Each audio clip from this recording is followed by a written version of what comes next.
जब से social media आया है तब से हम लोग सच्ची अच्छी खबर देख रहे हैं, वरना मेन स्ट्रीम मीडिया का क्या हाल है ये किसी से छुपा हुआ नहीं है। एक से एक पत्रकार जिनको चैनल से बाहर निकाल दिया गया, और वर्तमान में जो चीज हो रहा है उससे भी स्पष्ट हो जाता था कि भाई अब हमें टीवी देखना नहीं है, टीवी में वो खबरें हमें नहीं दे पा रही है जो खबर चाहिए। आखिर खबर हम क्यों देखते हैं, पत्रकारिता क्या है, ये बहुत सारी लंबी बातें हैं लेकिन हम उस पर नहीं जाएंगे उतना।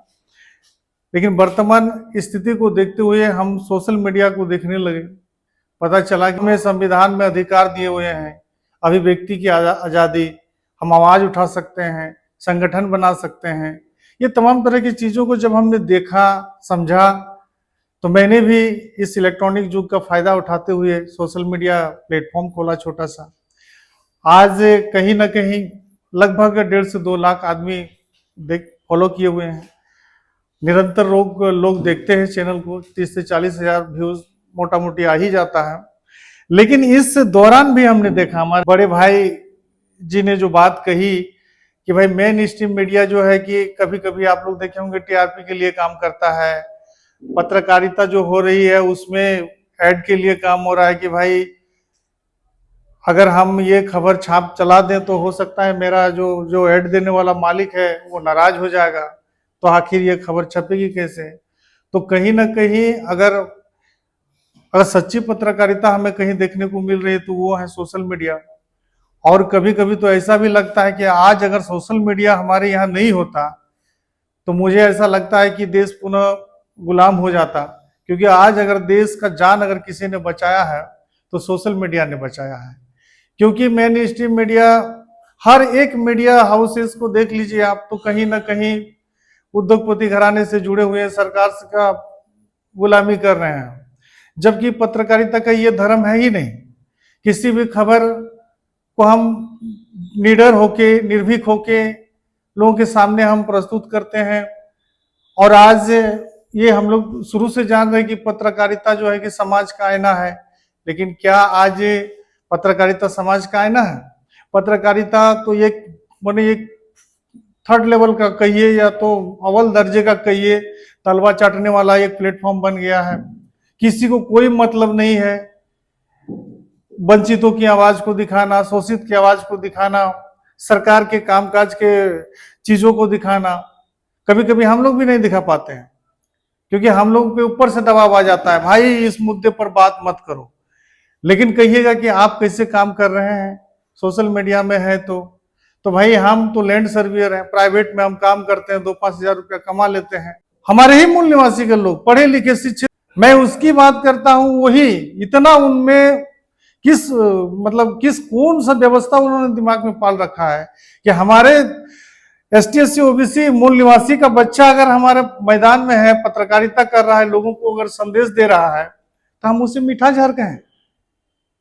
किस हिसाब से आप हमें कह रहे हैं? तो कुछ लोग कहते हैं कि भाई आप तो विवाद कराना चाहते हो, एक जाति को दूसरी जाति से लड़वाना चाहते हो।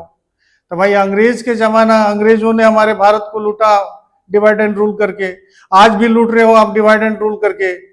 तो हमारा जो मूल निवासी है, लगभग जो 85% 90% मूल निवासी है, हम उसकी हक की बात कर रहे हैं तो आप डिवाइड एंड रूल की बात कर रहे हो।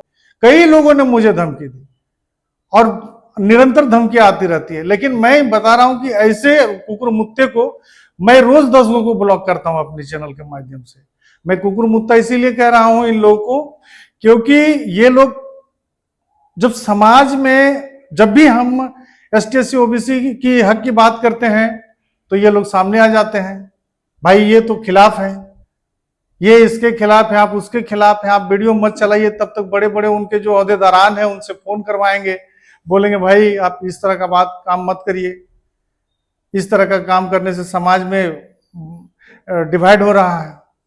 तो हम बोले भैया क्या काम करें बताइए, हिंदू मुस्लिम वाला मुद्दा चला दे का, वही आप देखना चाह रहे हैं? तो बोलता है कि नहीं। तो हम बोले नहीं, क्या मतलब, हम तो जोड़ने की बात करते हैं। अरे जो जिनको हक नहीं मिला उनको हक की बात करते हैं भाई, अब उसमें आपको दिक्कत कहां हो रही है? तो मैं इतना ही कहूंगा, काफी हमारे सीनियर भाई लोग हैं और इन लोगों से मैं बहुत कुछ सीखता हूं। और मैं तो कहूंगा कि भाई आज के डेट में अगर ये जो मूल निवासी है संगठन है, इनकी पहचान भी हो चुकी है, हम लोग अच्छी तरह जान रहे हैं कि कौन मूल निवासी है, कौन देश का मालिक है, किनको इस देश के संसाधन पर किनका पहला हक होना चाहिए। लेकिन आज हम ही लोग में कमी है।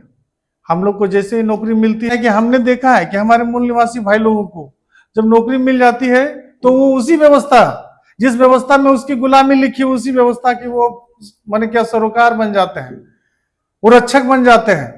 तो भैया कैसे समाज का बदलाव होगा बताइए।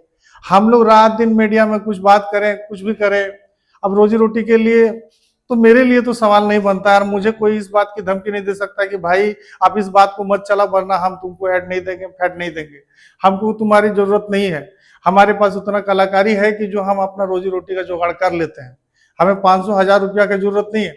लेकिन सोचने और समझने वाली बात है कि आज के दौर में हम लोग सामाजिक परिवर्तन में पत्रकारिता के महत्व को समझना चाह रहे हैं। बताइए, और वो भी आखिर क्या जरूरत पड़ गई बताइए। इनकी शुरुआत कब हुई, क्यों हुई, और ये परिवर्तन सामाजिक परिवर्तन में पत्रकारिता महत्व को हम समझ रहे हैं आज के डेट में। बताइए, जबकि इसका महत्व हमारे महापुरुषों ने कब बताई, कब संगठन किया, कब उन्होंने पत्रकारिता की। बहुत सारे हमारे बड़े भाइयों ने डेट तारीख के साथ बताया, डेटा के साथ बताया भाई कि ये इतना टाइम में हुआ, क्यों हुआ। लेकिन क्या उतने समय से क्या हमारे एसटी एससी ओबीसी के लोग क्या सिर्फ गुलामी में लगे हुए थे? क्या उन लोगों को पता नहीं था कि भाई इस जो विचारधारा हमारे महापुरुषों की है उनको निरंतर हम लोगों तक पहुंचाएं? लेकिन ऐसा नहीं हुआ। मैक्सिमम लोग क्या किए, गुलामी की ओर चले गए। आज हम लोग देखते हैं लोग बात यहाँ कुछ करेंगे, घर में जाके कुछ और करेंगे, तीसरे पार्टी के पास में कुछ और करेंगे। हमारे बीच में है तो हम बड़का मूल निवासी बने हुए हैं, हमारे बीच से हट गए, कहीं और चल गए तो डर से वो उनके तरफ होके जाके बोलने लगे। तो इस तमाम तरह की बातें हैं जो काफी गंभीर हैं। और मैं तो डरने वाला हूं नहीं, चाहे जो भी हो जाए। मेरे सोशल मीडिया प्लेटफॉर्म खास करके मैंने इसलिए बनाया क्योंकि हम चाहते हैं कि भाई जो वंचित है, जो शोषित है, जो भी मेरे से बन पाता है, क्योंकि मैं तो भाई अपना रोजी रोटी के लिए कुछ और काम करता हूं। आप लोग को बताया दिन भर जमीन मापी करना, उसी दौरान में जो समय मिलता है हम अपने चैनल के लिए करते हैं। लेकिन बहुत ही गंभीर विषय है, सभी बुद्धिजीवी हैं, सभी पढ़े लिखे वर्गों का ये मंच है जहां पे आज चिंतन हो रहा है कि सामाजिक परिवर्तन में पत्रकारिता का महत्व। तो ये छोटी मोटी बात नहीं है, बहुत बड़ा विषय है और सबको एक मंच पर आना होगा, सबको इस पर लड़ना होगा। अन्यथा जो एक विशाल समुदाय है वो जिस तरह हक से वंचित है, आने वाले समय में और उसे वंचित कराया जाएगा। क्योंकि एक भी मीडिया हाउस ऐसा नहीं रहा जहां हम देख सकते हैं अच्छी सच्ची खबर, उसमें कोई प्रामाणिकता नहीं होता है। थर्ड पार्टी कहाँ का है, किसका फोटो लगा के टीआरपी के लिए वीडियो बना दिया जाता है, वीडियो चलाया जाता है। और इस तरह की कई घटना है, कहीं मैंने सत्यता नहीं है। सिर्फ और सिर्फ इन लोग गुलामी कर रहे हैं। और आप लोग अच्छी तरह जानते हैं भाई, हमें बताने की जरूरत नहीं है कि पत्रकारों के तलवे के छल्ले से कहीं ना कहीं देश का इतिहास लिखा जाता है। तो आप ही लोग बताइए कि आप देश का क्या इतिहास लिखने के लिए लोग तैयार हैं, और हम लोगों को किस तरह सामने आना होगा और किस तरह काम करना होगा इस क्षेत्र में। हमारे तमाम बड़े भाई लोग हैं और काफी पढ़े लिखे हैं, काफी अनुभवी हैं। ये भैया तो हमारे बोले कि भाई हमने 35 साल की, हमने तो 3 साल में परेशान है। हम 3 साल में मुझे इतना धमकियां मिल रही है कि लग रहा है कि कब हमको मार दिया जाएगा। खैर, जिनको मारना होगा मारेगा, हम उसको तो नहीं रोक सकते हैं। लेकिन कोशिश है कि हमारे जैसे और भी लोग इस मैदान में आए। हम अकेले पढ़ रहे हैं, और भी लोग मुखर होकर अपनी आवाज रखें। जो पत्रकारिता का धर्म है, जो काम है, उसे करने का प्रयास किया जाए। क्योंकि ये ऊपर वाले का एक बहुत बड़ा कृपया है कि हम अभी इलेक्ट्रॉनिक युग में हैं, सोशल मीडिया का दौर है। फेसबुक, यूट्यूब, इंस्टा, ये तमाम तरह के प्लेटफॉर्म है जहां हम अपनी बात आसानी से रख सकते हैं, लोगों तक पहुंचा सकते हैं। अगर ये प्लेटफॉर्म नहीं मिलता तो पता नहीं देश का क्या हालत होता। और उसकी कल्पना की नहीं जा सकती वर्तमान में। जैसे हमको लग रहा है कि जिस तरह लोग हावी हो गए हैं तमाम तरह के, एक भी ये जो प्रिंट मीडिया है इनके हाउसेस से देखिए हमारे मूल निवासी के क्यों नहीं है, बताइए। हम लोग अगर चाहेंगे तो कुछ भी कर सकते हैं। हमारे मनोज सर एक दिन बता रहे थे कि भाई हमारे एसटी एससी ओबीसी के लोगों को काफी नौकरियां मिली, काफी ये हुआ, लेकिन नौकरियां मिलने के बाद लोग अपने आप को सोचने लगे। कभी ये नहीं सोचे कि भाई सब मिलके वो चंदा दे के वो हम मीडिया हाउस बना ले अपना।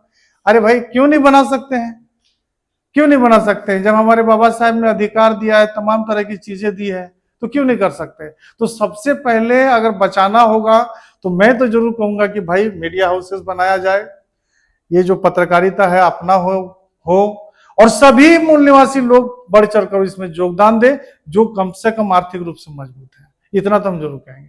फिलहाल हमारी बातों से आप लोग कहाँ तक सहमत है, क्या है, नहीं है, हम तो नहीं कह सकते हैं क्योंकि काफी बुद्धिजीवी लोग हैं।